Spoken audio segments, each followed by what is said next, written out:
Bayarea. Rolling. Yeah. Welcome everybody. You're watching Bayarea Access, and today we're going to talk about the upcoming film festivals today, and a little synopsis about what Marvel and DC is doing. Also, you can catch, and also we're going to talk about today about my upcoming film, which will be hitting YouTube soon. So stick around. See you later. We'll be right back. Be right back.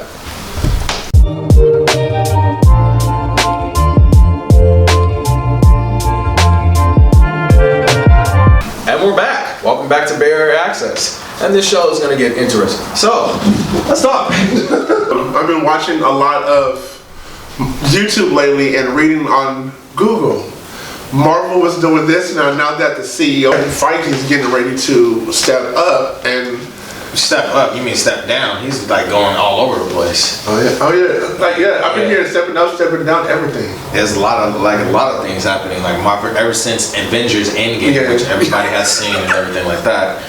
It's go downhill. Right. And that's how I feel this company is going. And it's not even just Marvel. It's DC. DC's been going down for years. Like DC has so many different planets, different Earths, and don't get me wrong, Marvel does the same thing, but it's like Marvel's more like consistent with something. For Spider-Man, yeah, they're going through the Hulk. Not even the Hulk, is they're going through like the director of the Doctor Strange sequel. Oh, yeah. They're like, what's going on?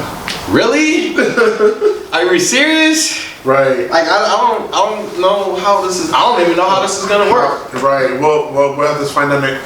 But yeah, your first time directing. First time directing. Being a screenwriter since I was being a writer in general since I was 6 years old. That's just like my imagination was so broad I couldn't express how these people are doing in books. I just said I want to see this on a bigger screen. So I got into and I turned got a little bit more older. So it'll be like my first character I made was an imaginary friend. Now we're just like, wow, it's really happening. That's dope. Like really happening. What, man? So how do you feel about so as a director?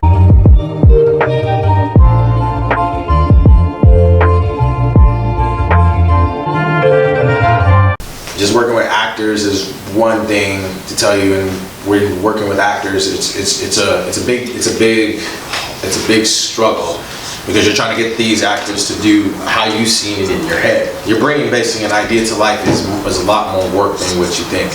Being a writer is a lot more work than what you think as well, because I feel like when making a movie, you put time. And everybody that puts in the time, you have to look at it as a job, because the job is time and is being paid for and everything like that. A lot of people will say that getting paid off the back after you do something like where your energy is being drained and all this other stuff is like worth the reward, but nobody does anything for a passion. Credit is what gets you the money, and nobody's seen that in a long time. People in this day and age are talking about microwave being a microwave, and being a microwave is the biggest part of the biggest sin. Not sin, I can't say sin. It's still, as I was talking to explaining, is that my first time directing, it's scary.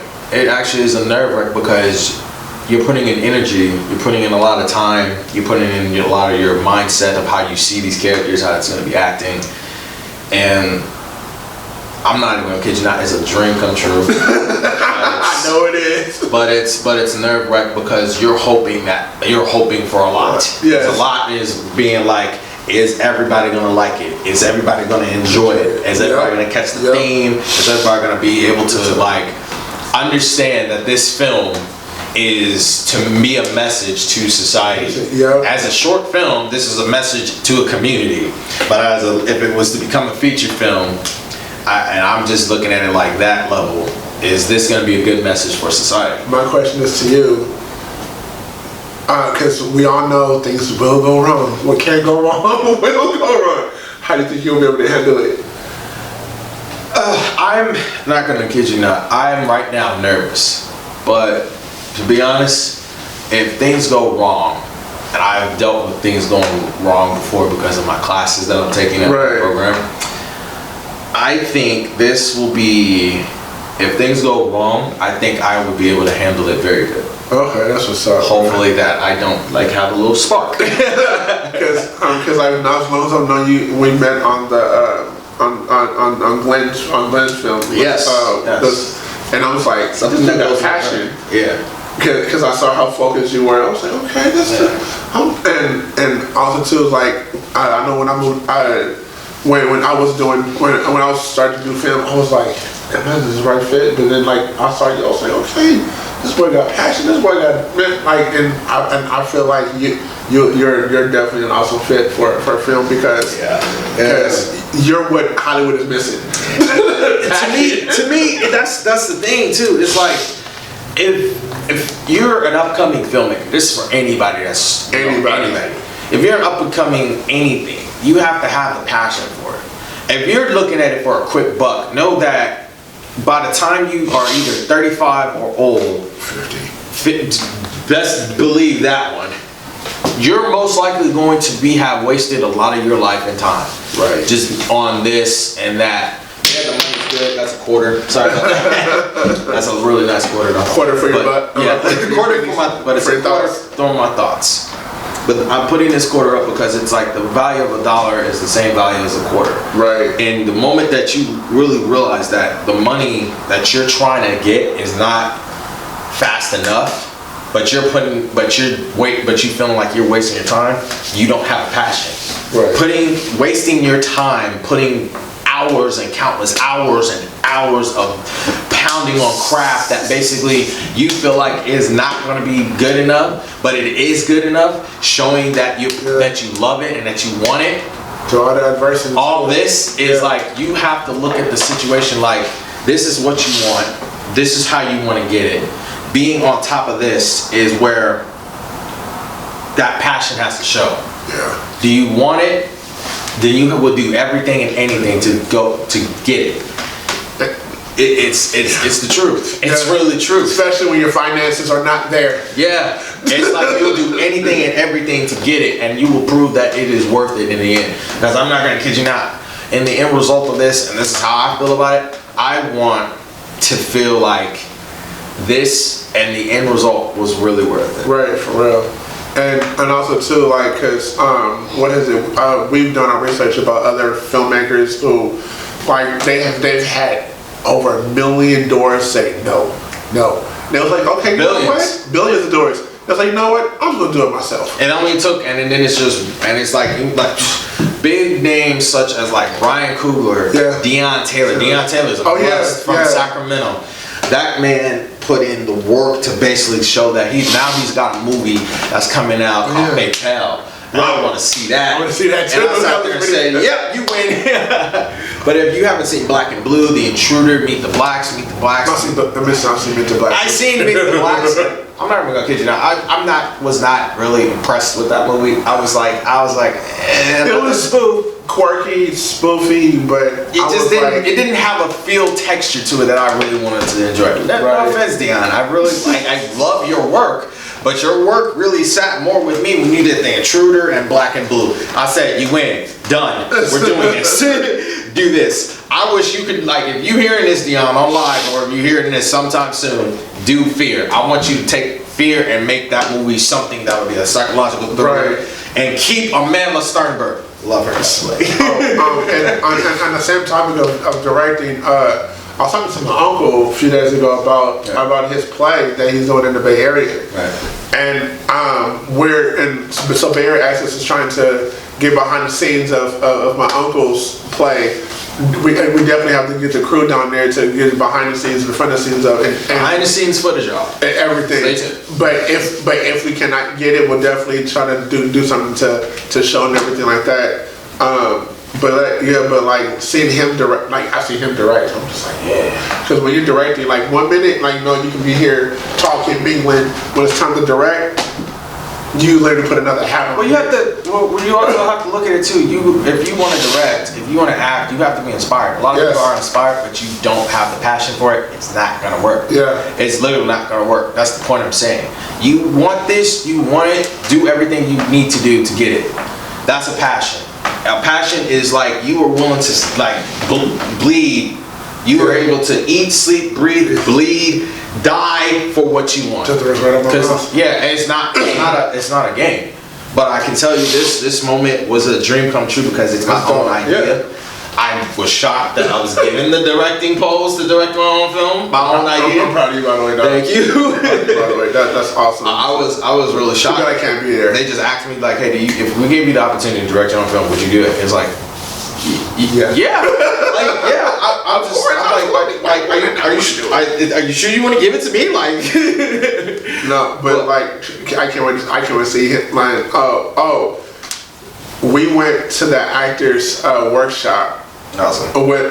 And seeing you up there, and you improv. I was like, whoa. Improvisation. Yeah. Like I have a gift in acting too, so it's like nobody's really gonna tell me that. But it's like because I'm silly, I'm quirky, I'm what people call weird. But it's like I like doing stuff like that. You know, just being myself. Being myself every day is like not like a game. Right. Being myself is just me being myself. And I felt that too. I was like.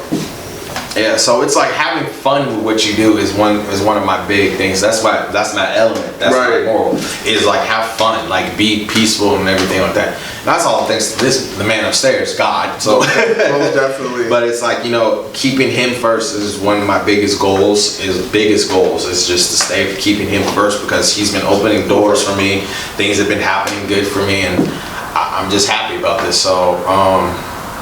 I just want to be thankful for this moment. Thank God. Like I said, I'm scared, nervous, but I'm confident that this is gonna be a good film. I got confidence in you. I definitely got confidence in you, bro. But yeah, honestly, like when I say on the capitalize about God, I actually talked before we did the show about I was praying whether it's a small studio, big studio. I said, God, help me find the folk. Help me to get the show off the ground. And I talked to the minister. He said, yeah, go ahead, use the upstairs. I'm like, wait, what? Wait, what? That's how we have a green screen. I was like, yeah. And you know, Pharaoh was the first person I called. Hey, we have a little small room studio that we can use. He was like, wait. He was like, what? Yes. It was a very interesting call because I'm going through life difficulties and stuff, but was when getting that phone call. I'm like, yo, what's up? It's like, yo, we got a sponsor. I'm like, what? Huh? What? We do it? What? Okay. So when do you want? And he's like, he blows my phone up every day, just like, hey, when can you do this? When can you do this? And just staying on top of that showed the passion that he had. That showed the passion that you know he wants. And same thing for me. Like I keep putting on the work and the work and the work, even when I wasn't, even when it felt like I wasn't. It's just like, you got us, thank you. But it's something huge. So I can't even say thank enough because this is keeping me busy as much as it just like is like wow. And like filmmaking and writing because I've done everything from Walmart, janitorial. Filmmaking is a job that you can't take lightly because it's like you can write a good story and tell the story, but then you have to go through like screenwriting is a big thing, and I do writing. I love writing. It is such much of a big thing because it's like going through this. You're gonna have to go through like okay, first draft, okay, second draft. You can literally go through 10 drafts, and within a year or 10 years. And it still won't be good enough, but it's like people are testing to see how good you can make it. By the time you get to a 20 draft, literally there's people out there who made scripts since they were 17 and it's in 20 drafts, and that 20th draft, sometimes that too, that 20th draft turns into a actual feature film. That's the hit that everybody was noticing, and it's like, that's what it is, that's what it's all about. Like, if you're willing to stick with it, that's all about. Like Back to the Future went through drafts. All the great 3 movies. For 3 movies. And then something told me is that one of those drafts had to be the sequel. had to be the sequel. Yeah. I remember they were writing about Ghostbusters. Like they're finally making another Ghostbuster movie. It's Ghostbusters. Not the one with the girls. The other one. The one with the girls wasn't bad. It wasn't bad. It was just, I feel like it was rushed. It was very rushed, but I felt like they were trying to give into new comedians, new to the game, and giving a whole more female perspective. Thanks a lot, Me Too movement. I have no disrespect for y'all. There's too much. I feel like that could have went another way. Because I felt like Charlie's Angels could have went another way too. Yeah, like it was. I haven't seen it. So anybody that has not seen it, I will. I was gonna put it out there that this movie is very, very, very, very, very strong on feminism. Yes, I said the trailer is that you're not putting them through a die-hard situation, and that's kind of like what I'm as a guy. I'm like, if you can give power to the women, I love it. Give them a die-hard situation where I would. Yeah. No, but like honestly, like I feel like because like back in the day, it was more of like these people had to go through you would literally see the mess that they had to go through just to come out. It was like, whoa, it's a storm. I'm telling you, that is. And then, but now it's like the storm is cut short. I'm like, no, give them a bigger storm. Mm-hmm. Give them something to go through and be like, look, okay, I dusted off. Okay, let's get it together. Now it's like the story's rushed. The everything is just cut short because of politics or something. People, I'm like, look. No, it's politics. It's politics, and just basically a lot of people wanting copyrights and control of everything. And it's like. Thank you. That's one. That's a monopoly. But I'm gonna let you guys know that we're gonna be right back after this short break and give you guys some more input on the film industry. Stay tuned. Bayarea Access.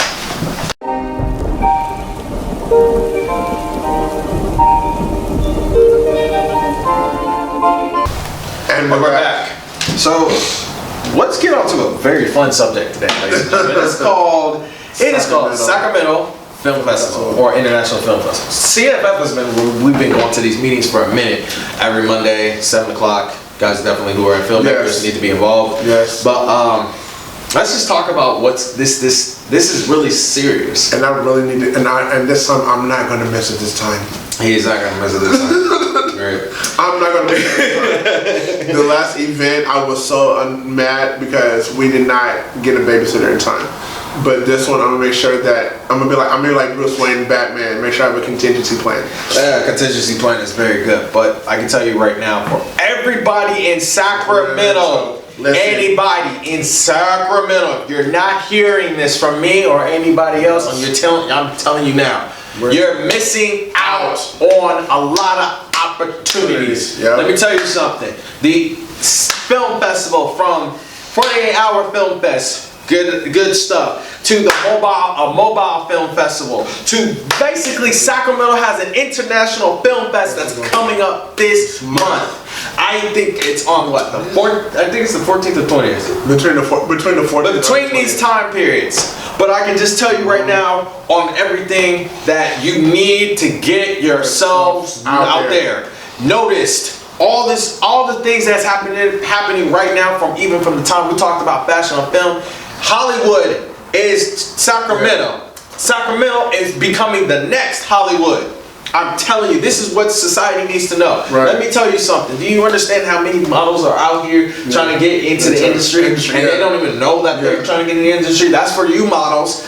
Start seeing about the fashion on film, doing whatever you do, because next year we want everybody, and even to the vendors, if you want to get into this industry, I'm telling you, it's even cool because getting around all these people, designers, filmmakers, especially, but screenwriters, I want you guys to hear me correctly. If you're a filmmaker, every first Saturday of every month, there's a filmmakers workshop down at Carol's Books. There's also a screenwriters workshop. Go every that one. Yep, definitely. Screenwriters workshop every second Saturday of every month. Third of every month is a actors workshop, and it keeps going and going and going. I'm telling you, if you guys get yourselves involved, this is a big thing. We're trying to turn Sacramento into the next Hollywood, especially with that concept right there. Like, look how big it is. It's on Art Del Paso, Carol's Books. You guys gotta stick around and stay for that, because that is really what it is. LA has many sharks out there, but we need sharks out here that are willing to turn this city into a gold mine. Yeah, that's what I'm saying. And like for being a state capital, honestly too, I feel like Sacramento has even more opportunities because like, don't get me wrong, I'm Hollywood. I love Hollywood. I love how you've grown from. It could have. I have respect for y'all too. Yeah, I honestly have respect because a lot of Hollywood is built off of immigrants. Much respect. But also too, it's like it's oversaturated. It's literally oversaturated with everybody because you're talking about, hey, I'm about to do a movie in Hollywood. You're gonna have millions and the millions of people come to your in play. They're gonna ask them about credibility. They're gonna ask and everything like that. You come to Sacramento, you may not have millions. You may have a few trickle hundreds of people, maybe less than hundreds, but the thing is, we can definitely make Hollywood another big entity, another big entertainment entity, and especially too, and also too to actually capitalize what he said about acting as well. Definitely do not just be an actor. Learn how to do other traits as well as writing, directing, even. There's nothing wrong with being behind the camera. And also too, to shout out my boy Carl O'Leary, who is DPing for us right now. Much respect, much appreciated. Carl, I'm definitely gonna show some more footage of him later on. But just talking to Carl, he's actually wanting to be a DP, and he's gonna get credibility for this. But here's the thing too, like the more well-rounded you are in the film industry, I'm telling you, you're gonna get more work than a little bit. I like whether it's just being behind it, making sure the levels are okay, that you're a DP, like welcome to being a DP, or a production assistant has respect too. But as far as so with Bayarea Access, we've created this from a little tiny spectrum, from Carl to Pharaoh to my other people. Creating your own film production company it is a lot of work. But we definitely need more of this in Sacramento, especially for the industry. I mean, like, how many of us want to sit here and watch a reboot of something else? Don't get me wrong. I mean, some things need to be rebooted, but not everything. Like, I want an original idea, and if you make a sequel off of a movie that happened years ago, just leave it dead. I'm not gonna. They're talking about Back to the Future reboot. I'm like, leave it alone. Do not touch my movie. Well, trust and believe me, I felt some things about a lot of stuff in Hollywood, but I'm gonna tell you guys that all when we come right back after this commercial break.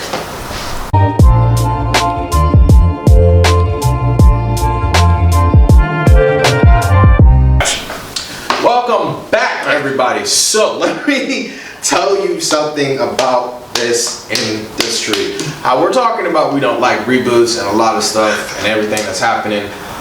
Oh my God. So, and also too, we were just talking to our friend of ours, Buddy Orange, who was actually behind the scenes right now. He was talking to us about. He was asking us about Bad Boys 2 and Bad Boys 3. Bad Boys for Life. Bad Boys for Life. And I gave a review about that. I'm telling you guys, I have really mixed feelings for it. I liked it. That's one thing, but I miss Michael Bay. I'm gonna tell you how much I miss Michael Bay. 6 Underground was the most fun for me I've ever seen out of a Michael Bay film, and it was the most impressive. I have never had like so much adrenaline to the point to when the movie ended, I couldn't sit still. And I had to sit there and go like, I need to go get some water, because that was the most roller coaster ride. I sat there like squeezing things, like, is this gonna happen? This is, oh my gosh. It was Michael Bay on steroids of his own movie. That's how serious. That's how much I miss Michael Bay for Bad Boys 3. If he did Bad Boys 3, I would have been in love, because this movie had a good amount of energy, but the plot, I mean, could have used his touch. The plot got cut short. The plot wasn't cut short. It just needed his touch. If it got his touch, I said I would love this movie. Michael Bay is, for me, he is respectable. I love him. I love his work. I think he was also in Transformers. Embrace the Bayham. Embrace the Bayham. I can say, man, and I haven't been to movies in forever, but I read a lot and watch a lot of behind the scenes stuff online and stuff like that. And Man, let me just speak on how I feel about that same way. When you watch them, when you find out about certain things, you be kind of so mad. So in like latest news of today's little segment of fun in life today, we're kind of finding out that DC and Marvel are on a roller coaster ride of we don't know what's going on. I'm going to tell you why I don't know what's going on, because it's like, okay, we have what we're hearing. Kevin Feige is either stepping up or stepping down. We have the who is this? The CEO of Disney is stepping down. The people at DC Comics is one guy's got stepped down and fired. The other people are. It's like it's a whole. I feel like DC has just been going down. It's just been like everybody's overpowered. You had first, remember back in the what, 1970s, 1960s. Right. Batman was like fun and loving.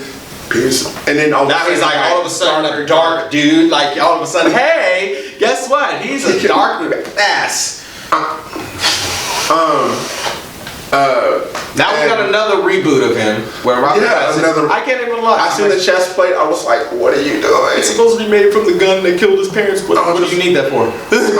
No, but I personally, I've seen a lot of behind the scenes footage on that one. I'm sorry, but I'm just gonna have to take it. I'm just gonna watch from behind the scenes. I gotta take an L. Yeah, I gotta take an L. No, like for me, like I'm not even kidding you out. When I found out about this whole DC Marvel roller coaster, I sat there and said, for Marvel, and for everybody that doesn't know, if you have a movie called Endgame, you already know that's the end of everything that was great. And then we're going from here to now, and then it's gonna rise again, like what's up, Marvel? What's up, guys? Can y'all tell me what's going on? Like you transforming a lot of stuff is like, oh well, people don't want to work on this movie because of this, and it's like, bye. Okay, you don't want to work on it. Bye. I'm gonna find somebody else. That's how I feel. My thing of how I feel about this situation is, in all honesty, to respect to both companies, can y'all, and then on top of what we're talking about, to respect to both companies, can y'all just at least stop copying each other? Can y'all at least stop like doing like things that are gonna upset people like me? Because I'm a writer. I love y'all books and all that stuff. I love the books. Stop rebooting them. Like, I'm tired of seeing the rebooting them. You reboot the comics over and over again for a new generation. Who cares? And honestly, me personally, I would like to see the people who are in the back, like people who were in the Justice League, like Icon and that. Can we get more black superheroes, please? Yeah. I would love to see more black superheroes, especially for Static. Do you know Static has more? Yes, was more realistic than half of the DC comic universe. But then you get Icon, who basically, he was Superman, and then he had a whole story that said, ooh. There's actually another guy who was an African American comic book guy. I forget. Blue Marble, the Blue Marble. I heard about him. I'm like, wait, what? Yeah. But even speaking on like even black characters, and even speaking on top of that type of stuff, it's like let's get into the how it's a so-called reboot, but really it's a sequel from the research I've done. So Jordan Peele is producing with the first time female black director, not Ava DuVernay, but her name is Nia DaCosta, the reboot or sequel to Candyman. Literally, I'm not gonna lie, I sat there and I watched that trailer and I said, no. I know, honestly, I'm not gonna lie, because the first two Candymans that I have seen, I was what, 10, maybe 12. Oh, I was 9. I was young. Okay, maybe I was in the 90s. It was in the 90s, and I sat there and I got more scared. I could go to sleep. I was young. You were probably like way older. Like I will tell you right now. When I watched the movie Candyman, and I'm not gonna kid you guys not, watching that movie, I said, there's a difference between him and a bunch of other serial killers. Yeah. Especially for this. You have Chucky, you can kick him and burn him in a fire. Of course. Yes. Yeah, Freddy Krueger. I want to know. Yeah, how do you kill a man in your dreams? Oh yeah, we gotta kill him like this. Yeah. That's another one. You got Jason. Yeah, burn him in real life. You got Jason Voorhees. Oh my goodness. Done and redone. Jason Voorhees is he has so many. He has so many sequels. And I sat there and said, I realized what he really is. He's a zombie serial killer. So I sat just there and like said, Michael. So Michael's is a ghost trapped inside of a mask. All you have to do is say his name. All you got to do is give it to somebody that has his same mindset. There you are. But this sequel, spiritual sequel to the 1992, written by Jordan Peele, I sat there and said, I don't know how I got hooked on watching this trailer. Ha! Pun intended, by the way. I don't know how this happened. Just got that. I don't know how it happened, but I sat there and watched this trailer so many times. I was like, what just happened? Like, let me replay this again. Repeat. I'm like, oh, yes, we're doing this. And I was like, now I'm battling myself on whether to watch it or not. I was like, just go watch it just for the. I would watch it just for kicks and giggles. Just for kicks and giggles. Like, dude, like, no, this trailer made me say, if you let Jordan Peele have his hand on every horror film, you already know you got a hit. Us, Get Out was one thing, but you get his hands as a writer on a horror film, he's going to make you scared to go to sleep. Yes, he has his hands. I still can't go to sleep today. Like, I've seen the movie Us. What last year? I've seen the movie Us like 3 times. And that just seeing it 3 times, I sat there and said, I'm scared, but at the same time, I'm kind of like, this is not really much of a horror film. This is a horror thriller. This is a thriller that has like horror feature jump scares that make you question everything. He makes it intertwined message into this whole theme of theatrical cinema, like really good. And I said, I can't wait to see what he written into this version of Candyman and see how Nia DaCosta does it. Because I sat there and said, oh my gosh, we have another female black director. Sign me up. And like, I've seen the Oscars and I've seen the other award-winning stuff, and I'm just like, I'm sorry. I'm like, I don't care if it's black, white, but honestly, I would say just give people their dues. Yeah. And honestly, like I said, like if you're black, but honestly, I don't really care about black power now. But it's just, for me, is if you're black, white, like Asian, Puerto Rican, just give people their dues, and like it. And honestly, when I watch the Oscars, no female directors represent. No, I can understand that, and the thing about it is, to every female director out there, I want you ladies to understand, I get your struggle, but give me a movie that I can sit there and say, I'm gonna watch this again. Because I'm not gonna kid you not, I watched Elizabeth Banks' Charlie's Angels, and I was fairly disappointed in the energy that it was given. It's a lot of feminism. The new one. It was a lot of feminism, and even Birds of Prey has feminism, which, by the way, any of y'all are going to see it, go see it. But I wait for the DVD. I'm not giving it good reviews because I'm not even giving it a review. I'm just gonna let you guys know that. The simple reason why is because I sat there and felt like you're really not giving these women the potential to break their necks into these characters. And I'm gonna express this and very hard and for everybody to understand. If you create a female hero, I want that female hero to not have just a cheesy backstory, but I want that cheesy backstory to literally go through a die-hard Bruce Willis action situation to where I want this girl, this woman, this feminism that ladies are trying to portray. I want the women who are wanting these roles to really be scared to take these roles. Yeah. And the reason why I want that is because we're pushing more equalities. We're pushing more equality. We need to see more equality. If you want this, I want you to be at this level of this movie, because there's no way I should be seeing a movie and going like, this message is too strong, this message is cheap and cheesy. I mean, so many reviews of like different female movies, and there's been even Ava DuVernay. I give respect and love to her movie. God bless, because her movie Wrinkle in Time, when she directed Selma, I sat there and said, yep, you win, you win, you win. I'm done, do another one. Now she's about to direct New Gods, the Dark Side movie. I'm like, I pray God movie. Yes, I'm like, please do it right there. Please do it right same that thing. you're interested. She's on the left because she's battling for supremacy with Ryan Coogler. Ryan Coogler after Black Panther, after Black Panther, Fruitvale Station, and Creed. I'm kind of like, I don't know who's going to stop this Black man.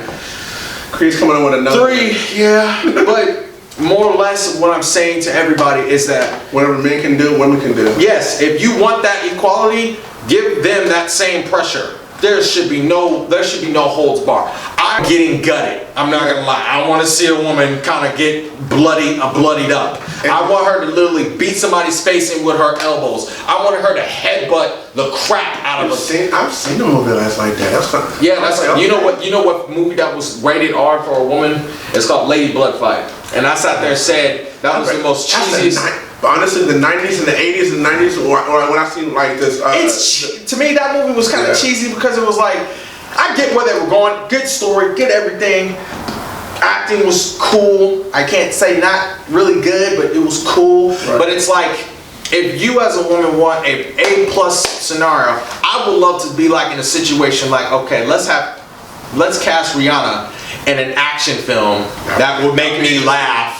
And say like, is she gonna pull her 100%, or is she gonna basically give me a 50 and let somebody else do it? And it's like, I don't want that. You want this equality in the world? Let me see this equality right now.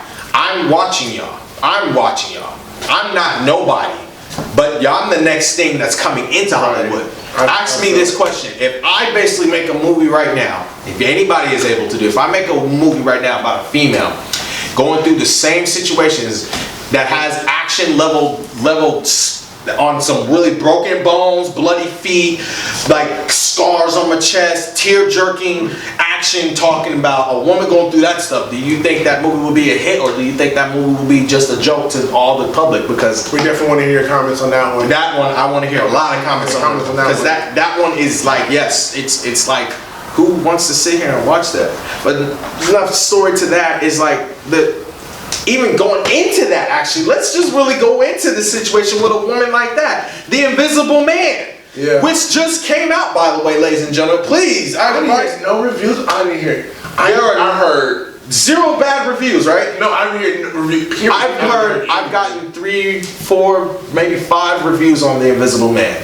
And they're actually on point to something, and whoever directed the film is making me say, I want to see this, because it's like you have the whole monsters of the monster universe kind of basically like taking a new toll to the new generation, and I kind of want to see that. I kind of want to also dwell into making monster movies. Like, give me the Invisible Man, give me the Blob, give me the werewolves and vampires and stuff like that.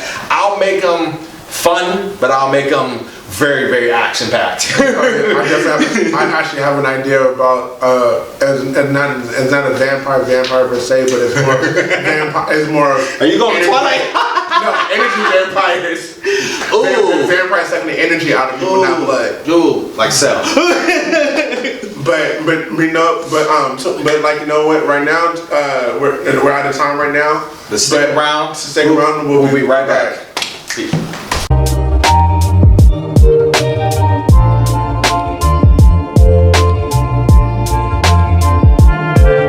And we're back. So I think we had a really good fun show today. It was awesome.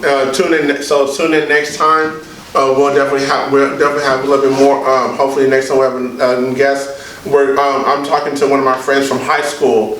Her name's Akila, and she wrote a book. Last year, a year before that? She wrote a book. Oh man! And I can't wait to interview her. I talk to her. I talk to her every now and then, off and on. She's working a lot. She's a mom too. I'm like, wow, time flies. Yeah, it does. And one of my other friends I've talked to off and on. I cannot remember what the person's name was, but this person is he's a songwriter. I think he has his own YouTube channel, and he has his own YouTube channel. He's a songwriter, and he's African American. The name escapes me at the moment, and he's bugging the mess out of me. But we'll just tune in next time for the next time, and we'll definitely give you the more skinny, the more scoop behind the scenes of. And also give you behind the scenes footage of my uncle's play. Stay tuned. Also, Stay tuned also for behind the scene footage of Cellular Life. Let's just express that was fun. Pre-production. I cannot wait to see that. I cannot wait to see the behind the scenes footage on that one. We'll definitely get some behind the scenes footage on that one. But I want to say thank y'all and peace. Wait, hold on. Remember, peace, God bless, and tune in until next time to Bayarea Access. I love you.